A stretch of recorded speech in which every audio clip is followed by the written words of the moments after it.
വലത്തേക്കാലിന് പകരം ഇടത്തേക്കാല് മാറി ഓപ്പറേഷൻ ചെയ്ത വാർത്ത നമ്മൾ കേട്ടിട്ടുണ്ട്. വയറ്റിലെ ഓപ്പറേഷന് ശേഷം കത്രിക മറന്നു വെച്ചതായും നമ്മൾ വാർത്ത കേട്ടിട്ടുണ്ട്. പക്ഷേ അതീവ ഗൗരവമായ ഒരു വാർത്തയാണ് ഇന്ന് വന്നത്.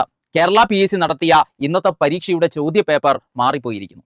അതിന്റെ അടിസ്ഥാനത്തിൽ 10th പ്രിലിമിനറിയുടെ ഉച്ച കഴിഞ്ഞ് നടക്കേണ്ട 2ാം സ്റ്റേജ് പരീക്ഷ ഔദ്യോഗികപരമായി റദ്ദ് ചെയ്യുന്നതായി PSC അറിയിച്ചു. ഇപ്പൊ ഇവിടെ ഉണ്ടാവുന്ന 1-2 കാര്യങ്ങളുണ്ട്. ഉച്ച കഴിഞ്ഞ് PSC നടത്തേണ്ട 2ാം സ്റ്റേജ് പരീക്ഷ ഔദ്യോഗികപരമായി റദ്ദ് ചെയ്യുന്നതിന്റെ ഭാഗമായി പുതുതായി പരീക്ഷ നടത്തേണ്ടതായ സാഹചര്യം വരും. അപ്പോൾ ഇന്ന് ഉച്ച കഴിഞ്ഞ് പരീക്ഷ എഴുതുവാൻ ആഗ്രഹിച്ച പരീക്ഷാ ഹാളിൽ പോയ കുട്ടികൾക്ക് ഈ പരീക്ഷ PSC ഒന്നുകൂടി നടത്തുന്നതാണ്. അതുപോലെ തന്നെ രാവിലെ നടന്ന പരീക്ഷയ്ക്ക് മാറ്റമൊന്നും വരില്ല, അത് റദ്ദ് ചെയ്യുവാനുള്ള സാഹചര്യമില്ല.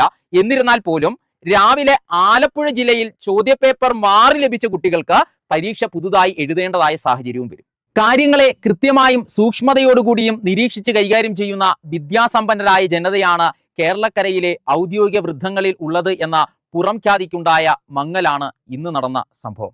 അല്ലെങ്കിൽ തന്നെ PSC ഉദ്യോഗാർത്ഥികൾ അസന്തുഷ്ടരാണ്. അവർ ഓരോ ദിവസവും കേൾക്കുന്ന വാർത്തകൾ അവരുടെ പഠിക്കുവാനുള്ള മാനസിക ശേഷി പോലും നഷ്ടപ്പെടുത്തുന്നതാണ്. അതിൻ്റെ ഇടയിലാണ് ചോദ്യപേപ്പർ മാറി നൽകി എന്ന ഇത്തരത്തിലുള്ള വാർത്തകൾ ഇടം പിടിക്കുന്നത്. കേരള PSCയുടെ ഭാഗത്തു നിന്നുണ്ടായ അനാസ്ഥയാണോ ഇത്?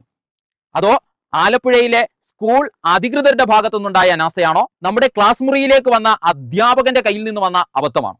ആരുടെ കയ്യിൽ നിന്ന് വന്ന അബദ്ധമാണെങ്കിൽ പോലും ഇത് വലിയൊരു തെറ്റാണ്. കേരളത്തിൽ ഇനി ഇത്തരമൊരു വാർത്ത ഉണ്ടാവാതെ ഇരിക്കാമെന്ന് നമുക്ക് പ്രാർത്ഥിക്കാം. PSC പരീക്ഷയെ കുറച്ചുകൂടി ഗൗരവത്തോടു കൂടി PSC കാണണം എന്നൊരു അഭ്യർത്ഥനയോടുകൂടി നിർത്തുന്നു.